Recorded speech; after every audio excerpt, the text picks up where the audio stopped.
Well, hello and welcome to the Curiosity Podcast with me, your host, Matt Edmondson. It is great to have you here with us on the show. Yes, it is. I'm coming to you live from Liverpool, England, with another e-commerce show. Just to give you a heads up, if you're watching this on Facebook, I am going to this evening record my podcast interview with my very special guest, Joanna Steele, tonight. And you are kind of watching as we do the recording. So we do the recording kind of, the standard way over Skype, especially in the modern world in which we live.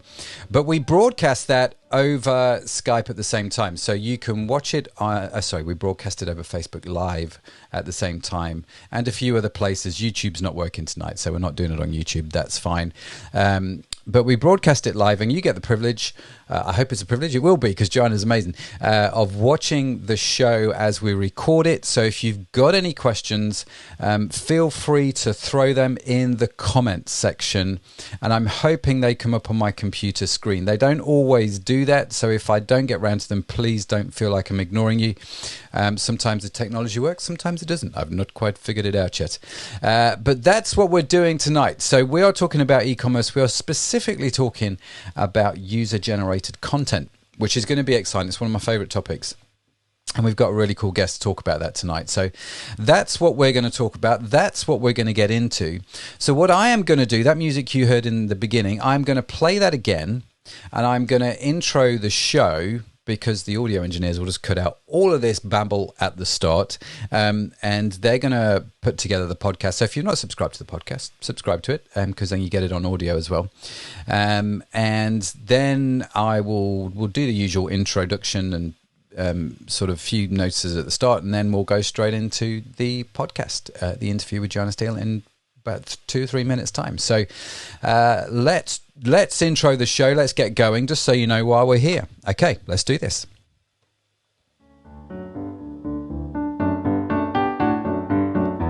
Well, hello and welcome to another podcast, Curiosity Podcast, the e-commerce show with me, Matt Edmondson. This episode is in fact episode number 10 of season number 2, which makes it the final episode of season 2. Can you believe we are at the end of season 2 already?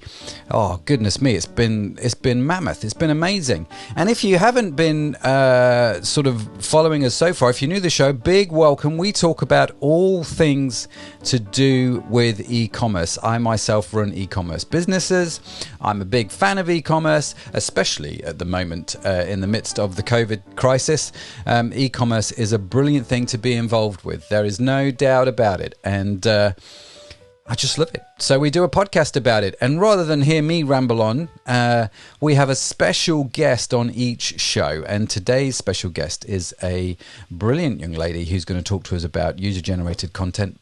And we're going to get into that in just a few minutes' time. I'm really looking forward to this interview because in the pre-call, which we do, as I do with all our guests, I have a conversation with them before we actually record the podcast, just to make sure I know what we're going to talk about on the show, and to try and make it a little bit more interesting than just sort of, that initial sort of awkwardness you get for the first 10, 15 minutes. But in that pre-call I had with Joanna, we had a great conversation and I took lots of notes. So make sure you've got your notebook ready, because you're going to need it, because Joanna's going to give you a whole load of wisdom. Welcome to the show. Now, as I said, this is actually episode number 10 of season number 2, if what is in my notes is correct, and I've no doubt to believe the efficiency of Sadaf and the team to make sure this is all correct, which means the next episode that we air will be the start of season 3. Yes, and there are some more changes coming. Now, we made some big changes between season 1 and season 2. The biggest change was, there were 2 big changes actually. Big change number 1 was I wanted to make sure we had a guest on every show. So we've had a special guest on every episode of season 2. And I love the format. I don't know what you guys think about it. I absolutely love this format of having a guest on the show. We are definitely carrying that on. One of the changes that we're going to do, as well as carrying on interviewing the experts, is we're going to get a few more e-commerce business owners to talk about their websites and get some insights from them. So that's some of the changes coming up in season 3. We also, the second big change for season 2 was we decided whenever we would record the interview, we would broadcast that interview on Facebook Live at the same time. Why would we do that to ourselves is a question I'm still wanting to know the answer to, if I'm honest, because the technological challenge, if I can get those words out, well, it's quite high. I'm not going to lie. It's quite involved. Simple, but involved. And so we've managed to figure that out, which is great. And so the one thing I've not managed to figure out yet is how to simultaneously stream on LinkedIn, Facebook and YouTube. So that'll be coming up in season 3. We're going to put it in 3 different places all at the same time because I really like doing it live, broadcasting it live. You guys get to see that. You get to interact with your questions and your comments and all that sort of stuff. So if you don't follow us on Facebook and you would like to, just head on over to facebook.com/Matt Edmondson CO, Matt Edmondson CO, Matt Edmondson Co in effect, and you will find us. Or go to the website, mattedmondson.com, and you will find all the links that you need on the website, including notes to today's show, all the blog posts, all the transcripts, all the links that Joanna's going to give you. We'll put them all in the show notes. So head on over to mattedmondson.com and you will see all of that. So the end of season 2, the start of season 3 is going to be very, very soon. So again, we've got some, like I said, we've got some big changes coming in again for season 3, but I'll tell you more about those at the start of season 3 because, you know, got to keep you interested, right? So make sure you subscribe wherever you get your podcasts from. If you're listening to the audio version of this on the podcast, it's great to have you. We started out as a pure podcast. I still love the podcast medium. As one person said to me, I've got a great face for radio. So podcasting works well for me, right? And I really, really like doing the podcast. So if you're listening to the podcast, it is great to have you. If you're new, it's great that you've joined us. Please do subscribe to the show. We release a podcast. We try and release a podcast once a week if we can. And like I say, we have great guests who just bring some really valuable content. So subscribe wherever you get your podcasts from. And if you want to join us on the live, follow me on LinkedIn, follow us on Facebook and or YouTube, because we're going to try and do it on all of those 3 channels in the future. So go for it. Now, before we get into the conversations with our amazing guest, I just want to give a big shout out to our amazing show sponsors. The first one being, of course, Curious Digital, who have sponsored every single episode of the podcast so far. Curious Digital is an e-commerce platform that actually I use for my own e-commerce businesses. I've been involved in the development of it. Not that I do coding anymore. It's been years. I think the last time I actually wrote some decent code was probably about 2008. So, you know, we're going back a good ways, 10, 12 years. But I definitely had a hand in developing this platform because, you know, I have some very strong requirements where e-commerce is concerned. I didn't just want any old nonsense that a developer had put together.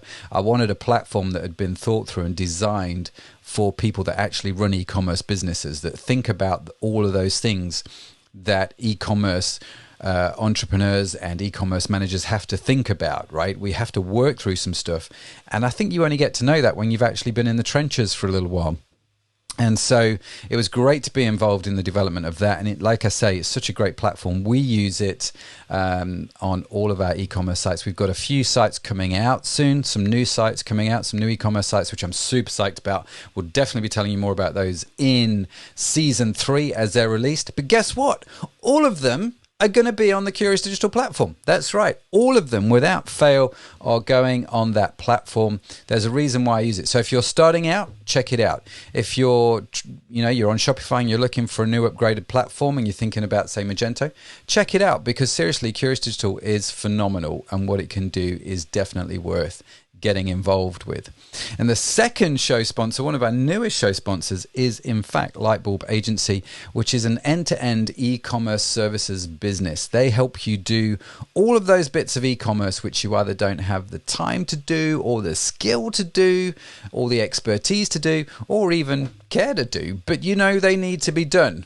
And that could be a whole range of things, whether it's fulfillment, whether it's marketing, whether it's product development, or even finding the right product. How do you do that research? Talk to the guys at Lightbulb. They will happily help you. If you've got a question, give them a call. Check them out at lightbulb.agency, and Curious Digital can be found at www.curious, spelt with a K, .digital. That's their website. There we go. They're the show sponsors. They're amazing. Do check them out. And like I say, all the links to them will be on the website, mattedmondson.com. And you'll notice, actually, when you go to mattedmondson.com, it is also built on the Curious Digital platform. Just saying, hashtag just saying. And we're at the time of recording this episode, we are halfway through the recording of our new e-commerce course, which is super cool. And the course is designed for those who are wanting to set up their own e-commerce business. And so we're taking guys through a 6-week process on how to do that on a live webinar. It's going great. Watch out for it, because when that course is released, there's some great stuff in there. All on mattedmondson.com. Anyway, I feel like I've talked enough about all of those kind of things. Let me big up our guest, right? So we're going to talk to the fabulous and wonderful Joanna Steele, who has worked with Argos, and she has now ventured out on her own. And we're going to find out why, and we're going to learn all the secrets that she learned at Argos.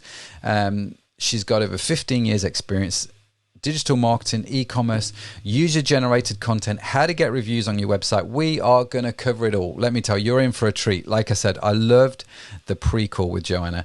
I took lots of notes, so make sure you've got your pen and paper ready. I am going to bring Joanna into the show right now. Joanna, you are on the air. It's great to have you. Thanks for joining us. Hi, thanks. Hi, Matt. Hi, everybody. I can't hear you. Are you on mute? Oh, no. Try that again. Can you hear me now? Hi, Matt. I can. Technical error. Forgot to put the volume thingy up. That's fine. Hi, everyone. Hi, Matt. Hey, it's great to have you. Thanks for joining us. How are you doing? I'm doing really well, thank you. Really well. Yeah, how are you coping in the midst of all things COVID? I'm getting there. I think it's like everyone, right? Ups and downs. They call it the Corona coaster. So some days you you feel, kind of on top of the world, and then other days you feel a bit flat. But yeah, just riding through the emotions of it, really. Yeah. I'm fitting well. My family are fitting well. We're cooking loads, we're spending time together. So you've got to sort of be grateful at a time like this, definitely. You do. You absolutely do. And you're totally right. And so grateful for my health, grateful for the fact that it's actually been sunny, today in the UK, because I think the weather makes a big difference. Massively. So yeah, like you, I'm at home are you working from home at the moment? I am, yes. Yeah. How are you finding that whole process? It's pretty good. I've managed to get myself into a routine, which involves, waking up, going for a run most days. Oh, wow. Taking, enough breaks. But also, on days when you don't really have the energy, not being too harsh on myself as well. So trying to get that balance. Well done. I think routine's important, isn't it? It's one of those things they say, to have a good routine is important. And so we've been making sure the kids stay in their routine rather than sleeping until midday and all that sort of stuff. Anyway, enough about COVID. I'm bored talking about COVID. I don't know about the rest of the... It's boring now. So let's talk about you. So whereabouts in the UK are you right now? So I'm in North London, okay. Alexandra Palace. So born and bred in North London. So that's where I am at the moment. And what's your sort of your story? Have you got from, sort of the career starting to where you are now? I don't need all your life story, but do you know what I mean? The high points. The high points. Well, I studied law at the London Metropolitan University. Oh, wow. I did law. I hated it. Oh, okay. And so I loved it. It was great. Did you? Yeah, I did law and accounting. Right. So, but anyway, carry on. Sorry. Yeah. So kind of after year one, realised it wasn't for me. And I've always had an interest in business, but I'm a creative as well. So I transferred to a marketing and Spanish degree. Oh, wow. That's a big change. Massive change. Spanish because I was always good at languages, and my sort of career aspirations were to work internationally, and marketing because it is actually the creative side of business. Okay. So I studied that at university. Sort of my first roles are very much in traditional marketing and PR for a variety of different companies, news publications, the arts, music industry. And then I kind of could see how the industry was going and was becoming more digital. So I kind of jumped into a fully fledged online role without having any sort of expertise in online marketing. And I kind of sort of learned on the job, I suppose. And that was for a corporate governance IT software company. And then from there, did a variety of digital marketing roles for a number of different organizations. And then I would say more recently, sort of the last 10 years is where I kind of cut my teeth in retail. So I worked for Mothercare, Oh, wow. Unfortunately, no longer with us. No. And then let's not go there. I had shares in Mothercare. Oh, did you? Yeah, let's not talk about Mothercare. But I held a variety of roles there. So I headed up the social media team, looked after editorial content, did the business analyst role, project management. Oh, wow. And then I kind of moved to Argos, where I kind of took up the helm of reviews and customer generated content. So a very specialist sort of role in the digital marketing space. And sorry, before we carry on, let's just clarify for those who have no idea what Argos is. Just explain to the listeners about Argos. So Argos are in fact one of the UK's biggest retailer, and they are the third biggest website in the UK after Amazon and eBay, which not a lot of people know. Wow. And is essentially, that because it started out as a catalogue company and it did that transition well, I thought, Argos, didn't it?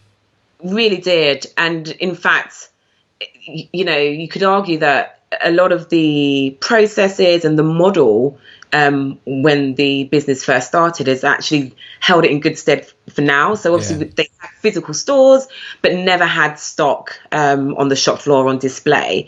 And so it was always almost like a fulfillment kind of hub, really, where you just ordered online, you reserved online, and you could go into the store, or you could order in store and pick up your product. General merchandise retailer. So, pretty much like Amazon in terms of selling every and anything. Yeah, no, that's interesting. I didn't realize it was the third biggest site, but it wouldn't surprise me because, like you say, its business model was designed for when the internet was born, wasn't it, Argos? Really, it was they totally benefited from that.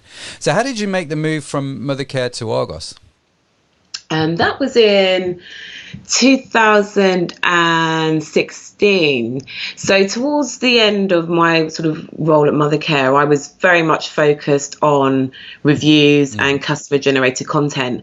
And at the time, we were migrating from one review solution to another. And that was a project that I owned and managed successfully. And in that saved the business a substantial amount of money in that migration. And then I almost became known as the reviews girl, if you like. It's not a bad way to be known, I suppose. Yeah, not a bad thing. And one of my old colleagues who I worked with at Mothercare, Grant Guffog, I remember him. He sent me a link to a role at Argos, which was the reviews and customer generated content manager. And to be honest, it wasn't a role that I kind of knew really existed. So at Mothercare, I looked after reviews and customer generated content, but it was kind of part of a bigger role. But actually to have a specialist role where there was a couple of members in an existing team kind of piqued my interest. And then, I went for the interview and the rest, as they say, is history. Okay. And so you've sort of been there ever since, really? Yeah, there ever since, working within the e-commerce team there. Wow. And so 4 years total at Argos, is that right? 4 years total, yeah. Okay. And your specific role at Argos then was reviews and customer generated content. Yeah, or that was it. CGC, as it is now abbreviated a lot on the web, I've seen. Yes. Because, we're lazy. We can't be bothered to write consumer-generated content. So we just write CGC. It is a bit of a mouthful. But yeah, people call it UGC, user-generated content, same thing. So was this, when you moved to Argos, was this quite a new thing that you were involved with? Was it quite new for Argos, this whole consumer-generated content idea, or had they been rocking and rolling with that for a while? They'd been rocking and rolling with that for quite a while. But I think they were in a position where they really, quite early on, understood the value and how the proposition could grow. And so there were two people who were sort of managing reviews and customer generated content. And then they wanted to formulate a bit more structure. And so they wanted to bring someone in who was going to look at sort of the program from a strategic perspective. Because at that time, it was very tactical. We collect reviews, they display on the site, and that was it. But it's actually, they wanted someone to come in and sort of, how can we make more of this and sort of develop a CGC strategy? And actually, it was an integral part of the e-commerce strategy from the day I arrived right up until I left. So... Wow. So yeah, really, and it was a global leading program in terms of review volume, coverage. We were collecting over 1 million reviews each year. Wow. So yeah, it was a really big focus for the business. And I find this quite fascinating, because if you're the third biggest e-commerce website in the country and you're making a big deal out of consumer generated content, and let's face it, Amazon do this as well. Yeah. I mean, when we get into this some more, you'll go, oh, okay, now I see what Amazon's doing on some of the stuff, right?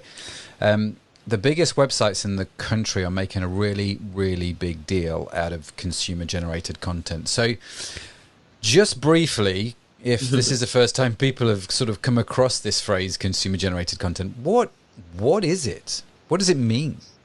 What is it?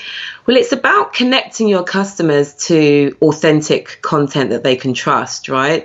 Customers trust other customers. It's that social proofing element. A brand can talk about they're amazing and their products are fantastic, but actually customers trust other customers. So it's a key part of the sort of customer journey. So from discovery of a product, exploration of a product, all the way through to ownership. And you can see different types of different types of CGC throughout the customer journey. Yeah, it's another reason we abbreviate it. It's a lot easier to say. Yeah, there's a tongue twister. And so you can feed different types of content throughout the customer journey. Yep. So when we say CGC, we talk about ratings and reviews. We talk about Q&A, so that's questions and answers. We talk about customer images. And we also talk about customer videos. Yeah. And so it sort of looks at all those different types of content. And at each given part of the customer journey, each of those different types sort of bear different levels of importance. Yeah. Okay. So so I've got this clear in my own head then. Consumer generated content or customer generated content, CGC, is that content which they give you. It's authentic content direct from the customer, which you display on your website. And the customers are talking about your company. They're talking about your products. Or they're showing them, or they're doing a video of them. But in effect, your customer, is telling everybody else what they think about you and your products. And hopefully, if you've done a good job of servicing them, they're doing that in a positive way, right? Totally. And it could be your products, it could be your service propositions. And it's probably interesting to kind of clarify, I suppose, that it's about content that's been created and published by unpaid contributors. Yes. So it's not like, it's similar to influencer marketing, but it's not, because your contributors are your customers and they're not being paid to leave that feedback. It's slightly more authentic. I mean, not that I've got an issue with influencer marketing, but actually if someone's willing to shout out about your products and they've not been paid for it just because, they want to shout out about it, then that's a beautiful thing, isn't it? Definitely. It should be encouraged, right? Whether the feedback's positive or negative. Yeah. And that's an interesting point. We'll get into that, whether the feedback is positive or negative, because I know you've got a few things to say about that. But let's, so we understand what user-generated content is, but why is it important? Why did Argos make such a big deal of it? Why do they make such a big deal of it? Why does Amazon make such a big deal of it? And why should the people listening make such a big deal out of it? Well, I mean, it helps customers make more informed purchasing decisions. If we consider sort of reviews specifically, quite often customers talk about a particular feature. They will highlight a particular flaw within a product. And it helps customers understand what the product is like in real life, what it looks like in real life, in situ. And also customers are able to understand something new about the product and learn more about the product. So in essence, it quite often provides additional information to the product information that a company might put and might write about that in the product description. So it's all about really sort of adding more information about that product and being realistic. What is this product like to use? We can talk about the benefits, but what are the features like, and how do they help me live a better life? How does this product really help me? Yeah It's interesting, actually. One of the things I've we're actually, one of my e-commerce websites, Jersey Beauty Company, is getting upgraded at the moment. The platform, the Curious Digital platform we're on, is getting upgraded, which is a beautiful thing. And one of the things that I've noticed, for example, with our competitors, and or maybe competitors is the wrong word, but let's take an example of Lush. The beauty company Lush, right? Yeah. And they're everywhere. The biggest shop they seem to have opened in Liverpool is just unbelievable. That thing stinks to high heaven, but you know what? It is what it is. But one of the things I've noticed that they've done on their website, which I thought was remarkably clever, was they've taken one of their reviews, which I assume has come from a customer and probably answers the biggest question, I'm guessing, that customers have when they come straight to that product page. Everyone's sort of got these default questions in their head. And they have the product title, and then they have a review from the customer, which they've just copied and pasted into their main body content. And every review answers like a key question, which a consumer would have in mind. And so Lush have used this in a way to answer the questions, like you say, so it's putting that content on there.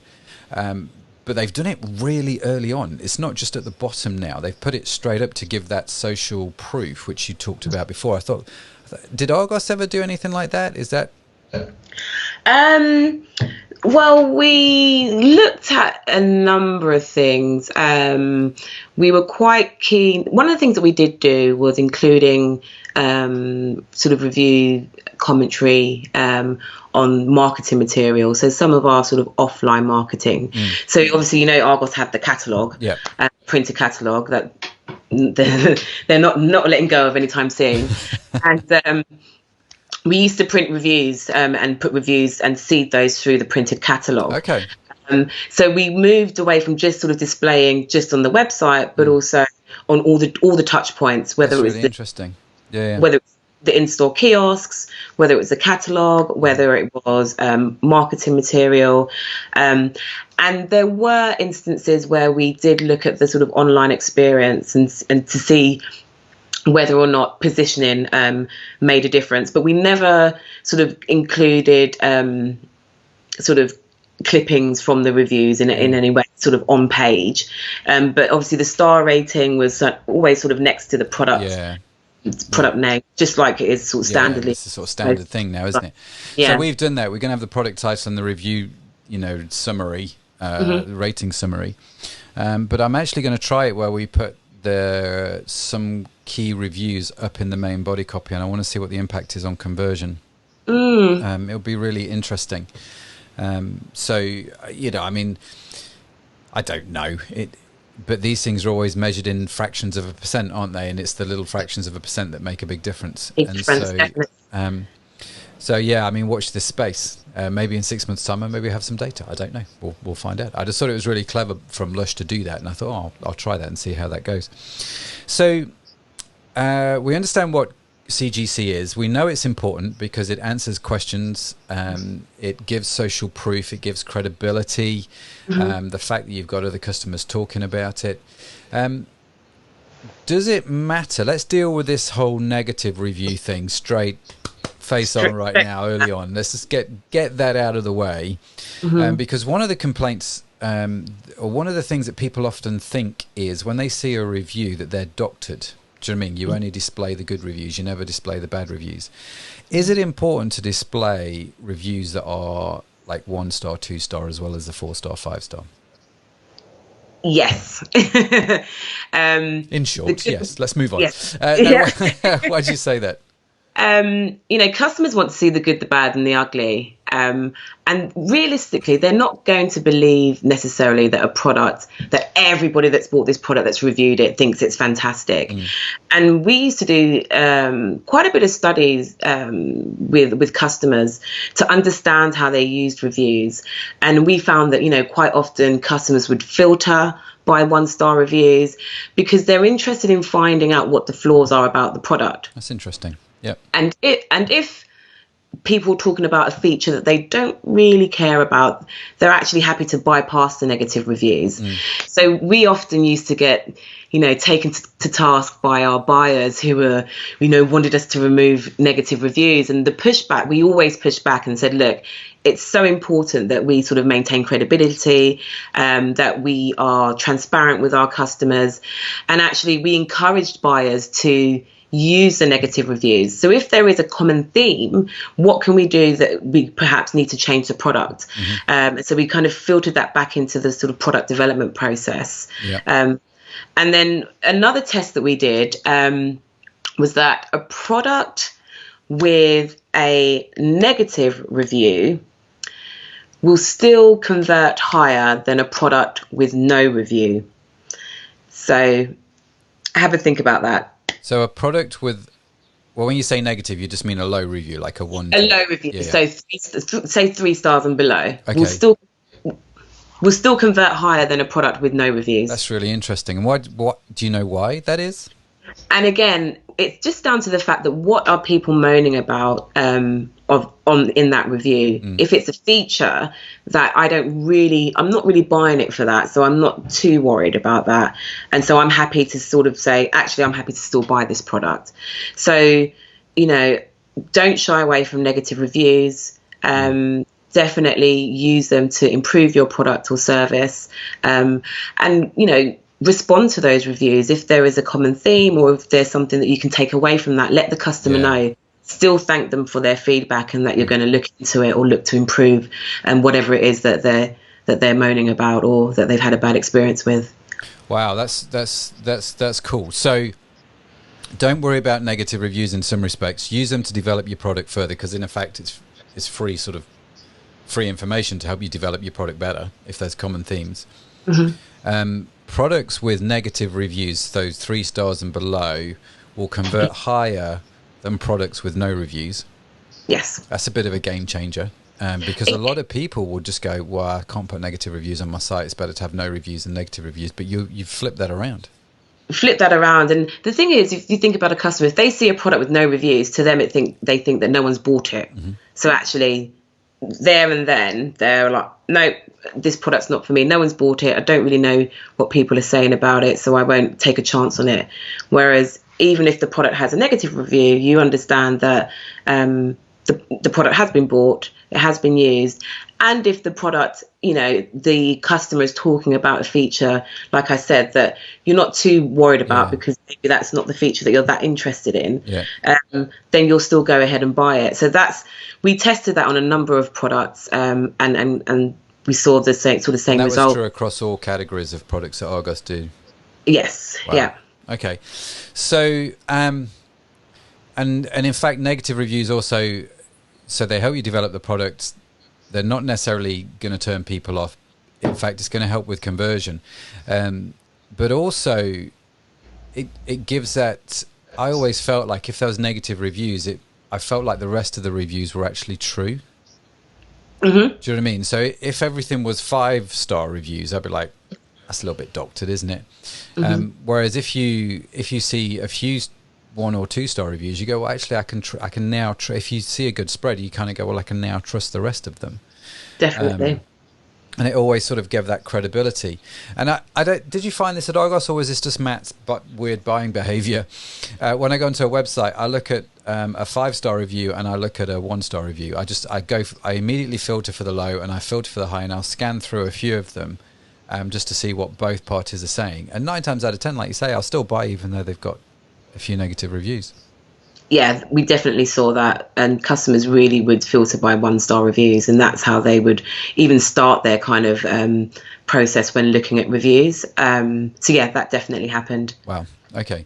So do you think it's important to enable customers then to filter by reviews on the website? 100%. Okay. Yeah. I think if it's a low value purchase, someone might look at the star rating and say, okay, it's 4 stars. I'm happy with that. But actually, if it's a product that has a higher value, then, customers really want to see the detail. So they'll filter by 1-star reviews. They will look and they will read and they will sort of go through as many reviews as possible to really better understand the product. Okay. And did you find then if a product has, say, an average of 3 stars versus a product that has an average of 4 stars versus a product that has an average of 5 stars, does the conversion rate go up? I mean, it's kind of an obvious question in some respects, but you saw the conversion rate grow up the higher the rating of the actual product? Generally speaking, yes. Okay. Now, is there then, I don't know if you know the answer to this question, but is there a magic number? So let's say you've got an e-commerce website that's got no reviews on a product. Would you go to the person that owns that e-commerce website and say, you need to get at least 5, 10, 3, 1? What's the minimum really you need for a product? So we used to aim for 15. Okay. But 8 is where you begin to see some of the SEO benefits. So anything between 8 and 15, you're doing a good job. So, well, that's just led me on to another question. When you say SEO benefits, so I've got 8 reviews on a product. What were you seeing from an SEO benefit point of view? So it's just about how that product will then appear naturally sort of in organic search, because it's the natural language that people are using to talk about the product. And so we would see that product appearing more so in natural search when the product had at least 8 reviews. Okay. So that was something that the solution that we used, it was a number that they kind of presented to us, but actually when we looked into the detail, we saw that to be true. So 8 when you see the SEO benefits, and we always aim for about 15 at least for each product. Wow. Okay. So, well then, so you talked about CGC. Let's get the acronyms right. You talked about coming into Argos and heading up the strategy. Okay. So I'm thinking, right, this is awesome stuff. I'm going to go and get some consumer generated content. I'm going to go and get some reviews. And then I hit a brick wall, right? Because I go, how in the world do I go and get 8 people to review my product when I'm just starting out? So what were some of the strategies and the tactics that you had to get people to review your products? Yeah. So, the strategy, the kind of foundation of the strategy was always focused on review volume and coverage. That was always a key driver for us. Review volume and coverage. And so we used to use emails to get customers to submit reviews. And we never allowed on-site submission because we were very keen that reviews should only be left on a verified purchase. So we need to know that you have bought that product. So we would send an email if you'd bought that product in store, because we would collect your email for your e-receipt, or if you bought that product online. And we would send an email incentivized with a prize draw. And it's usually sent 2 weeks after we know that you have received the product. And that lead time can vary, and it did vary. So, for example, for clothing, we would send the email about 3 days after you'd received the product, because with clothing, right, when you receive the product, you tend to sort of try it on straight away, and so you have a real good sort of inclination about how you feel about that product. Okay. So we want to capture you sort of pretty quickly after you've made that purchase. And then something like furniture, where you would imagine that It could be, it will take you time to potentially build the furniture, or it could be part of perhaps you decorating a room. So we would leave sort of a longer lead time for us to send that review email to you. Yeah. And we would look at So sending. what would that be instead of 3 days? Would that be like a few weeks? Yeah, that would be 2 to 3 weeks. We used to send a reminder email. So if we sent you an email you didn't review, we would then send you a reminder email a week later. That generated significant volume. We sent the email during lunch times, which worked for us. We tried it on a Sunday. That worked okay. And again, I would suggest just testing it, right? It sounds like you tested a whole bunch of different things, like for different product categories, you sent them at different times. Mm-hmm. But so I get that we need to test because we're all going to be selling different products to different people. Mm-hmm. And I love the fact that you tested everything. So it's a good place to start. But the basic premise of what you're saying is, if I can hopefully summarize this with all, with due care. Basically, whenever someone buys something from your website, you need to email them and ask them to review your product. And if they've not responded to that email, you need to email them again at a follow-up. Test what is the best time to do that. And one of the things that you mentioned, which I want to come back to, is you incentivized it by the prize draw. Mm-hmm. So what did that look like? So we would do a quarterly prize draw. Anyone that submitted a review, irrespective of what the rating was, negative, positive, you just had to submit a review.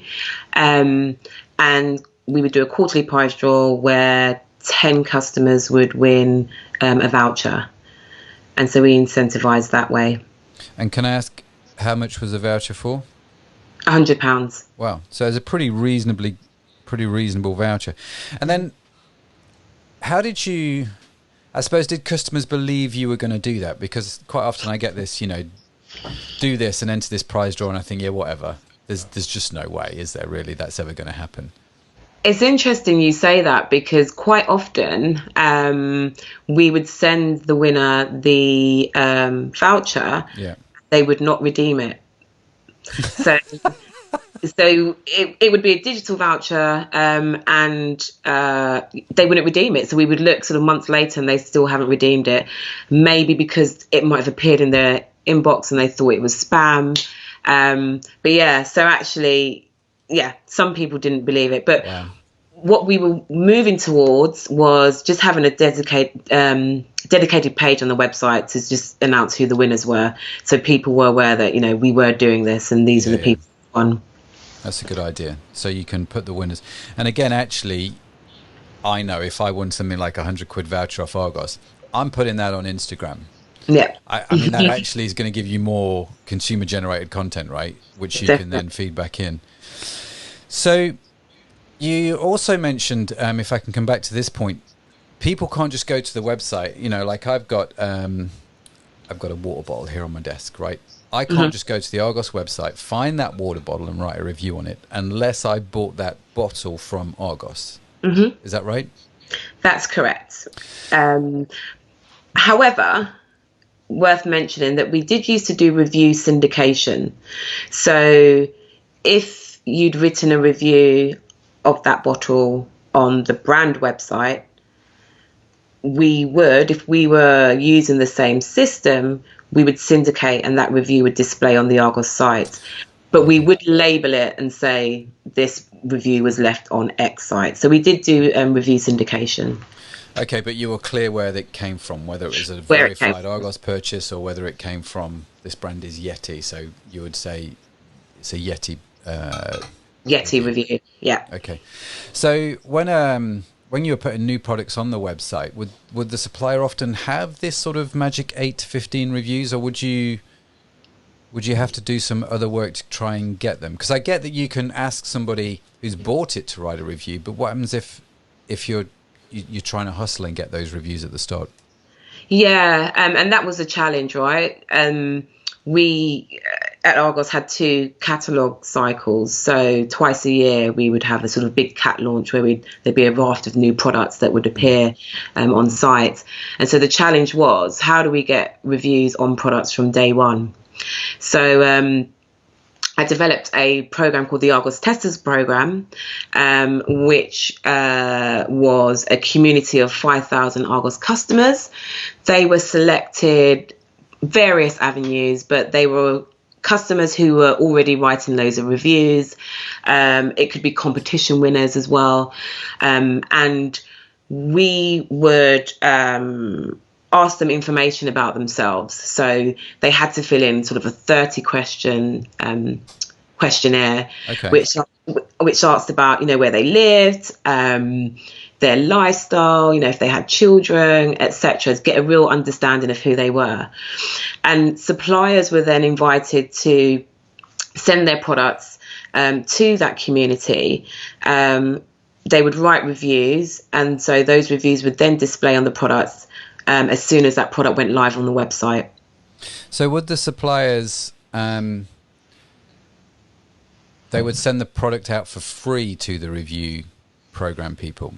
They would, but we charged the suppliers to participate in the program.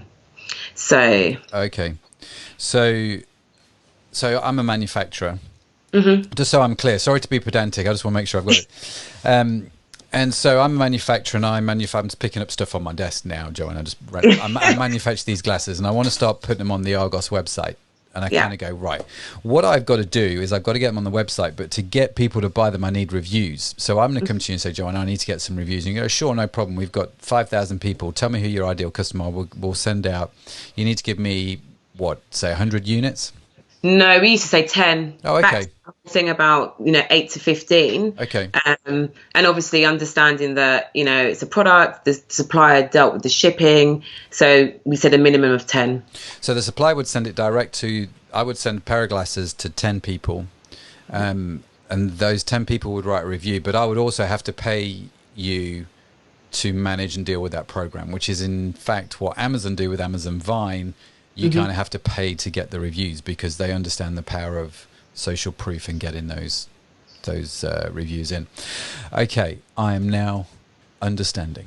Yes. So one of the things then, I'm just trying to think, I mean, this is great for Argos, right? You've got 5,000 customers. You can go and get these guys to write the reviews.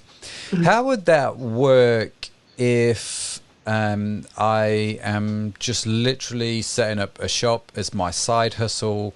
I work 9 to 5. I come home, spend 2 hours a night working on my website.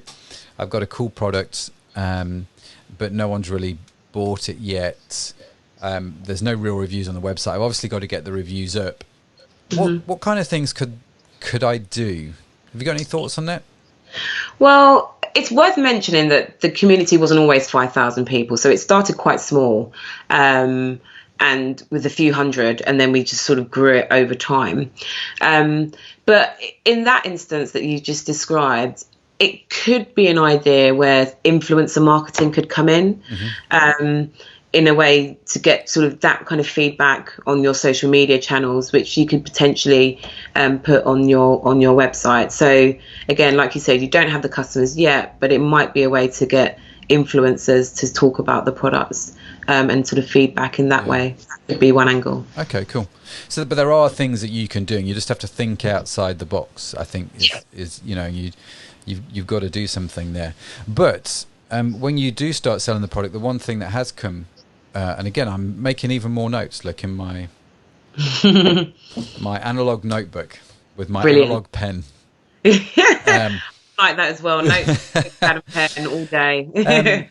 So one of the things that you've got to do is you've got to be intentional in getting reviews. Now, when we first started, say Jersey Beauty Company in 2006, people would buy the product and they would happily leave a review. Didn't have to ask them, didn't have to do anything. They would just log on and they would leave a review. They were all up for it. Mm-hmm. Let's fast forward to 2020. Yeah, people don't do that. And so we found that unless you specifically asked them, and asked them more than once, they were really unlikely to lead reviews now. Is that something that you found? Is that... Yeah, I mean, we, out of all the emails that we used to send, it was something like 2.5% resulted in a review. But you imagine, obviously, the industry benchmark they sort of say you should be aiming for is about 4%. But yeah, ours sort of sat around 2.5%. And so, you know, we were sending out tens of thousands of emails each week, I suppose, because of the volume of products that we sold. So I still find, that people are still interested in leaving their feedback. I think you just have to think about the different ways in which you can do it. So whether it's, you know, the frequency you send your emails, the lead time, the reminder send, the incentive, all of these things kind of sort of mix together, sort of add to the pot to sort of drive that volume up. Okay, so is there? I'm just running through the process in my head, so I go right. I understand what the consumer generated content is. I understand why it's important. I've now got it in my head, sort of some ideas of how I'm going to go and get people to leave reviews on my website. I guess the next question in my head would be, well, what is there a specific platform that I should get them to leave reviews on? Should I use Google reviews? Should I use Trustpilot? Should I use Yeah, I think it depends. So we used a solution called Bazaar Voice, which they're a US company. Okay. For our product reviews and some of our service reviews, but we also use Trustpilot. So, you know, Trustpilot is sort of the place, I suppose, for a lot of brands. And as a customer, if you want to find out a bit more about, you know, what this brand is all about, you go to Trustpilot. It's also a bit of a hotbed for people that want to have a bit of a moan as well. So you'll find that we found that. Yeah, quite a few people will put some negative reviews on Trustpilot. And it's an interesting story for Argos around Trustpilot. So, probably about 4 years ago, the Argos Trustpilot score, this is when they used to score out of 10. I think they've changed to scoring out of 5, but previously they used to score out of 10. And the Argos score was about 1.2 out of 10. Wow. It was diabolical. And that's because, like I said, people use Trustpilot to have a moan, and that's where people sort of vent, speak negatively about your service. And so we then started proactively asking customers to leave reviews on Trustpilot. So this was all included in our review email. We asked for them to review the product, and we would ask them to review the service, all in one email. And overnight, when we started proactively asking people to leave reviews on Trustpilot, our score went to something like 7.6 overnight. So when you're proactively asking, people like to be heard and people like to put their opinion forward. So that really helped to drive the score of our Trustpilot page. Yeah. But yeah, there's various different solutions. When I was at Mothercare, we used Bazaar Voice. We also use Revu. I know there's FIFO exists as well. So yeah, there's a lot of things on the market really. But I think it's probably worth mentioning that I think it's key that you use a third-party supplier. And the reason I say that is because Amazon, for example, historically have come under fire for, fake reviews, etc. And they have their own platform that they've built. But with using a third party, sort of the onus is on the third party. So they moderate the content. Yeah. And so it kind of removes you from the content. So, Argos, we can't really doctor it. It's moderated externally. And so that kind of helps in terms of making sure that, people trust the content that they see. And sort of on the Argos site, we actually used to be very clear. We used Bazaar Voice. We used to put their logo so people understood, who they were, and sort of that we used them to collect our reviews. That's interesting. Okay. So listening to your story about Trustpilot, Jersey's sort of journey was the same. We didn't even ever think about Trustpilot until someone came to us and said, listen, you've got a really low score on Trustpilot, because we had 3 people from I think the newest one was 2012.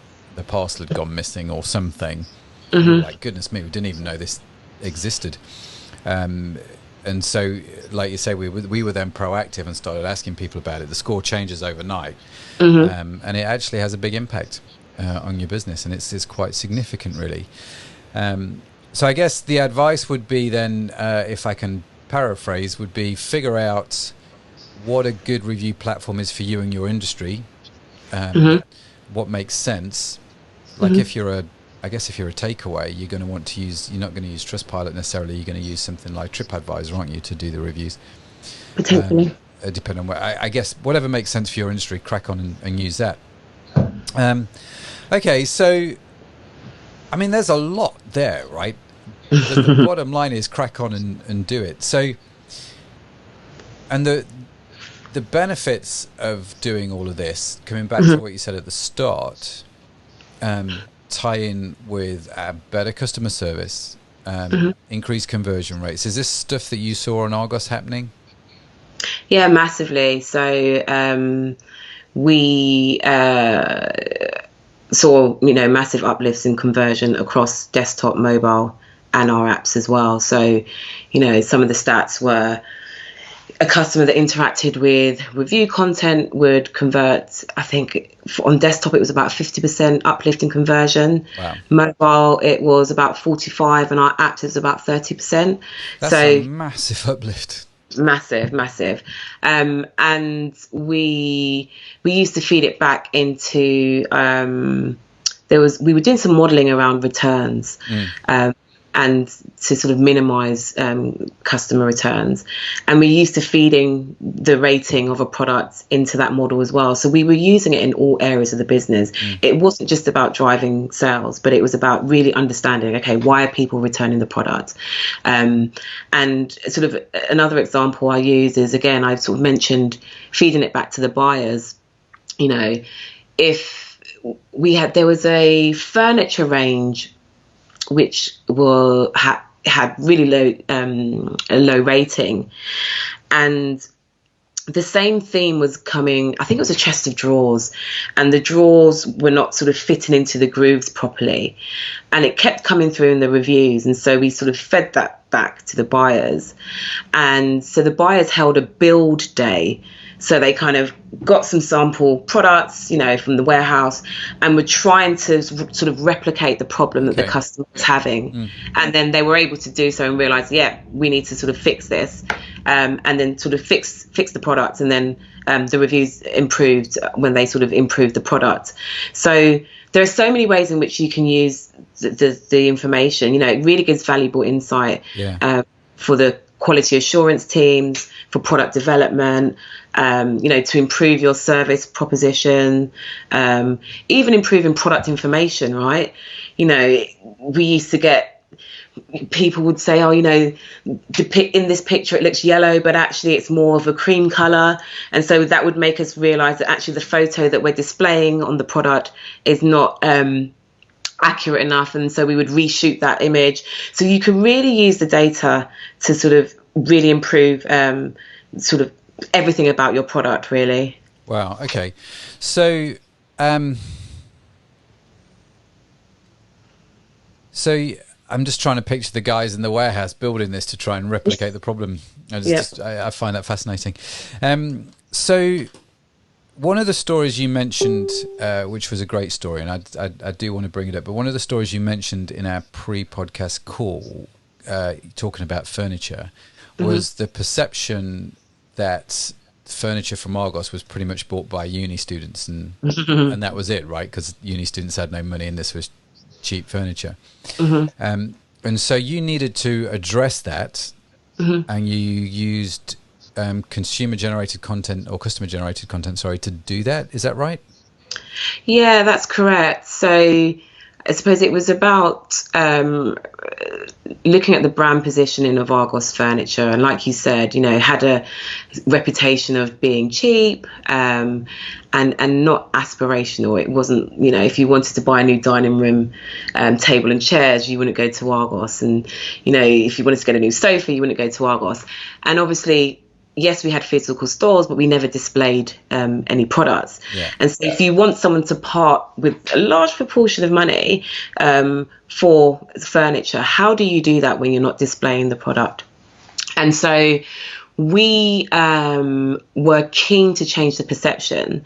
And so we began encouraging customers to take photos of their dining room table, sofa, beds, wardrobes, whatever it was, and sharing those on social media, but also including those images as part of their written review. Mm-hmm. And what we did with that, we created a landing page, sort of curated that content and had a sort of a gallery of images, which was a shoppable gallery that people could then feel inspired, I suppose, from the Argos range. And we saw a significant uplift. Again, people that interacted with that gallery, there was an uplift of about 8% in terms of conversion. Okay. That's a big uplift. Big uplift, yeah. So that worked really well to reposition furniture within the customer's mind. Not just uni students, but actually this could be a lovely piece to sort of decorate your home. And that's great. And you did you incentivize people to upload their images again with the prize draw type thing? In the same way, yes. In the same way, but upload the images, put the images in the reviews. Which I'm seeing more and more now, actually. So they're not just being text reviews. A lot of people are adding images, even doing video reviews. Did you guys do the video, get customer video reviews on the site? So we did. We didn't use Bazaar Voice because their technology didn't support video content, which was a huge bugbear of ours for a while. And so we used to just contact the Argos testers directly and encourage them to do sort of more unboxing videos sort of in their home. Mm-hmm. And then we kind of moved to selecting testers. We'd either film in their house or we'd invite them to come to the studio as well to kind of test out the product.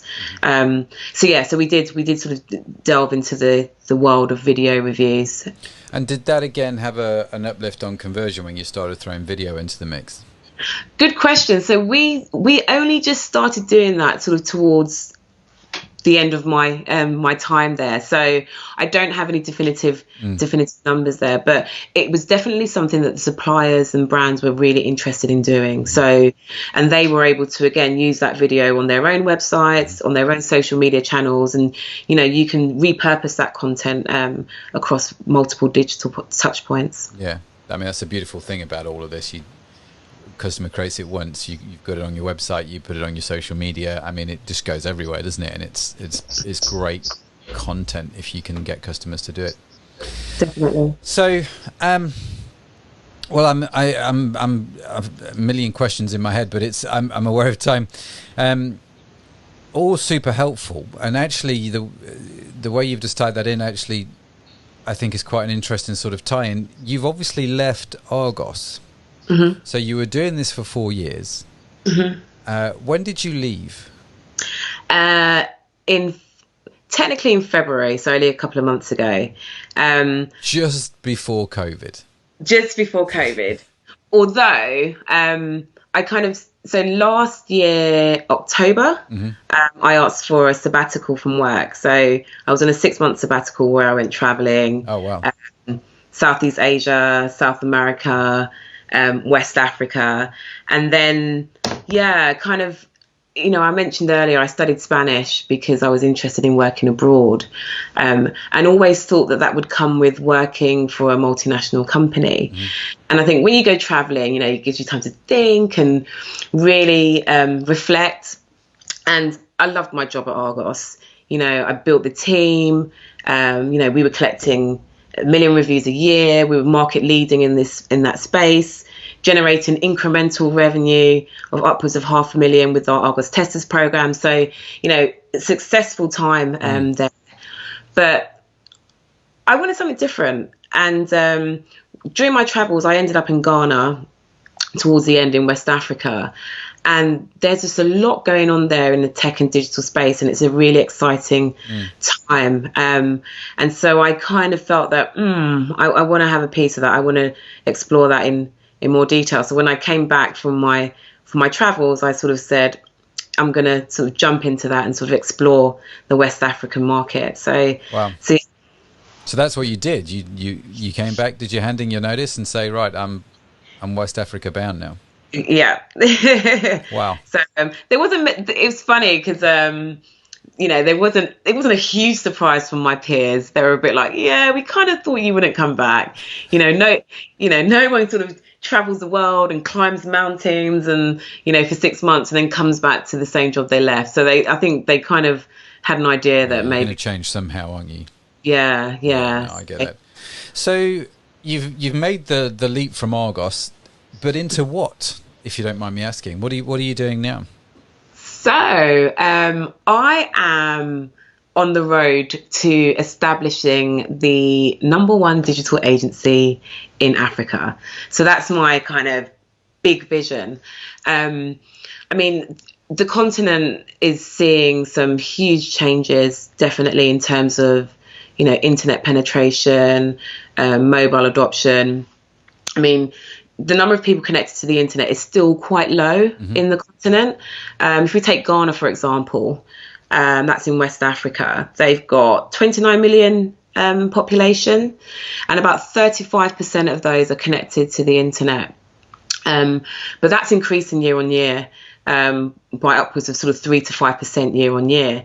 In terms of mobile adoption, more and more people mobile connected. There's increased speeds. 60%, I think it's 62% of mobile connections are on sort of 3G and 4G. So we're seeing a huge shift in how more connected the African consumer is being. And so I think historically people have sort of shied away from the continent due to political instability, but that's improving. And from an e-commerce perspective, logistics are improving, payment systems are now in place. So there's a lot of potential on the continent. You might have heard of M-Pesa, which is it's a sort of mobile electronic payments via a mobile device. Okay. So it's a Kenyan company, so you can, access credit, savings, make payments, deposits, payments, all from your mobile phone. And actually that's been a big driver in sort of financial inclusion in Kenya and has lifted, I think it's about 2% of households out of poverty. Oh, wow. So there's a lot going on in terms in Ghana and in Congo as well, where I'm doing some work. Congo, DRC, a really large, sort of densely populated country. I think there's about 87 million people there. Only about 6% are connected to the internet, but again, that is increasing year on year.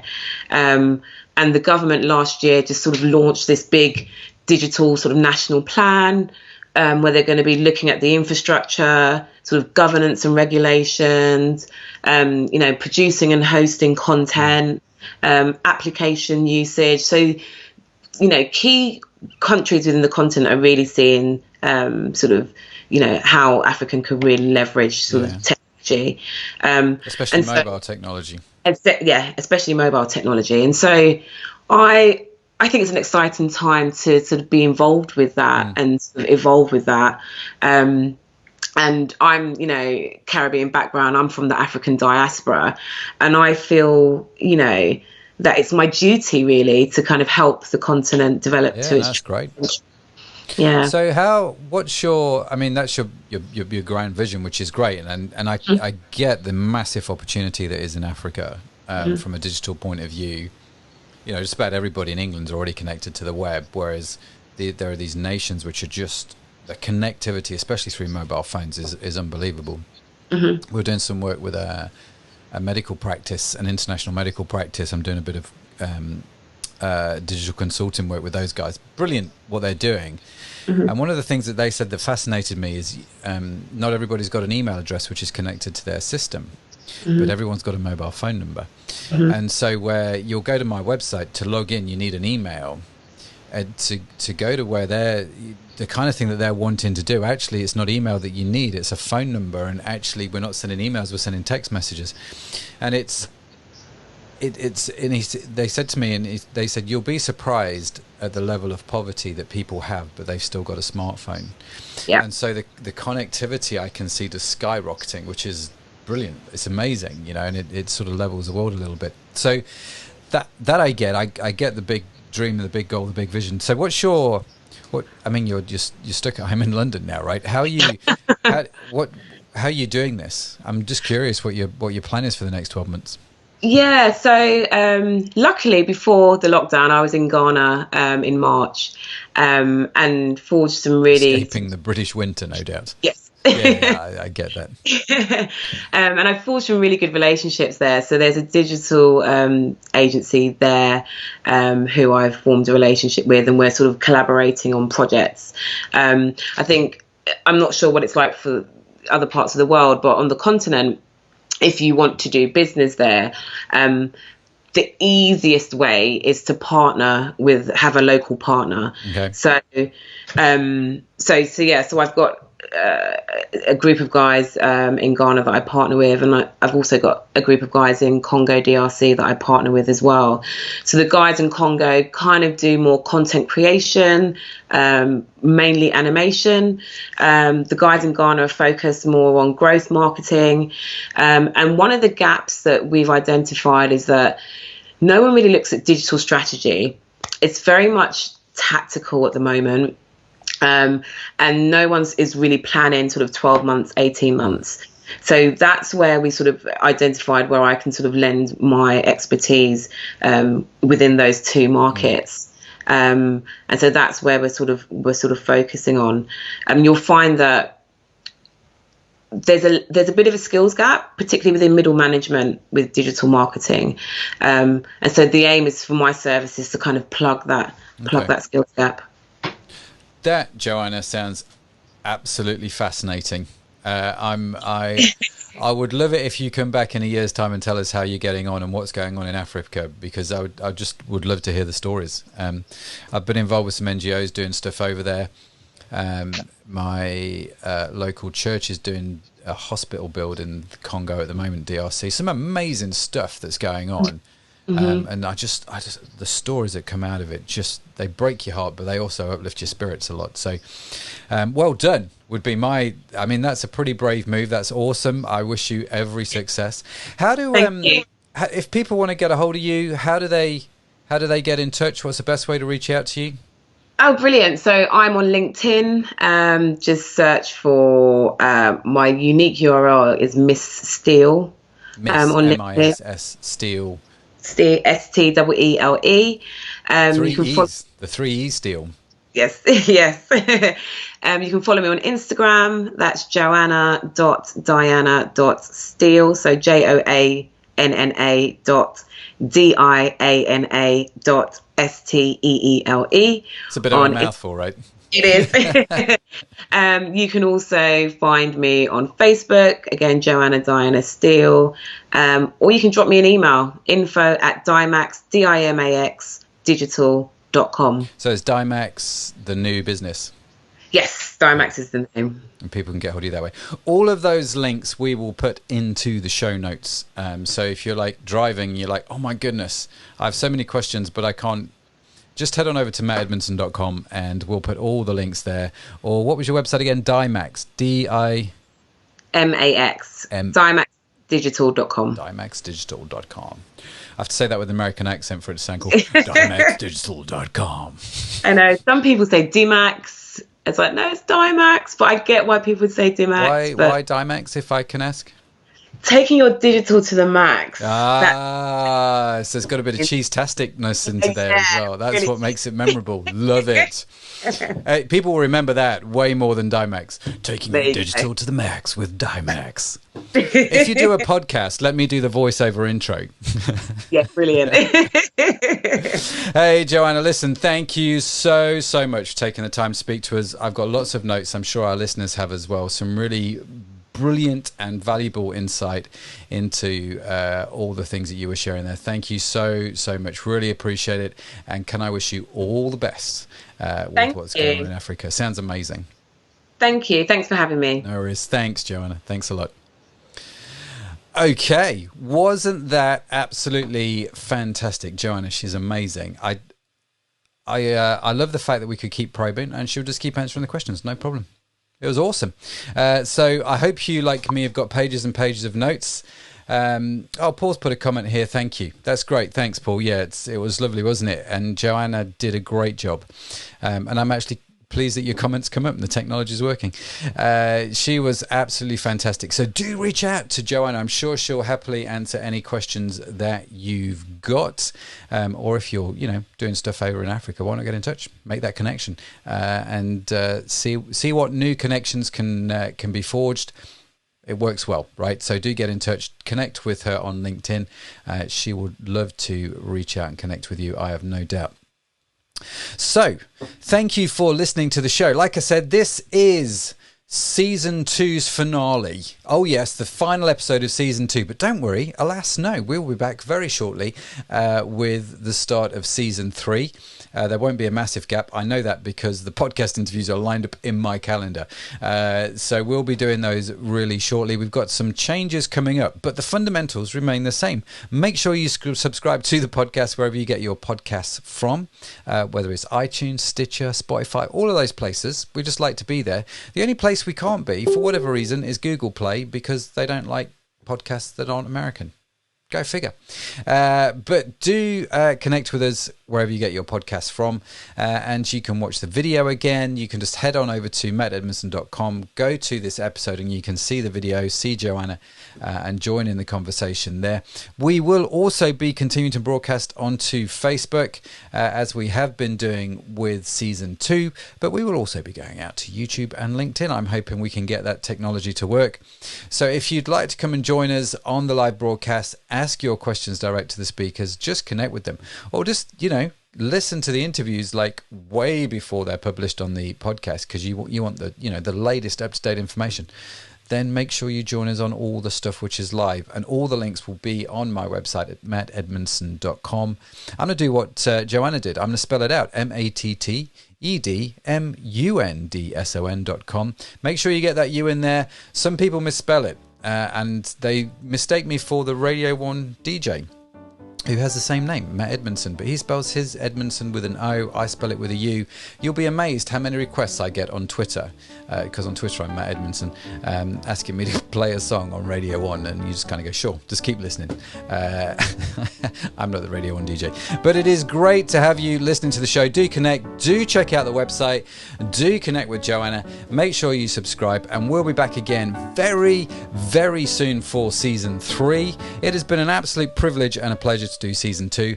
So stay connected, and we'll be back soon. All right, all the best. God bless you. Have a great day wherever you are.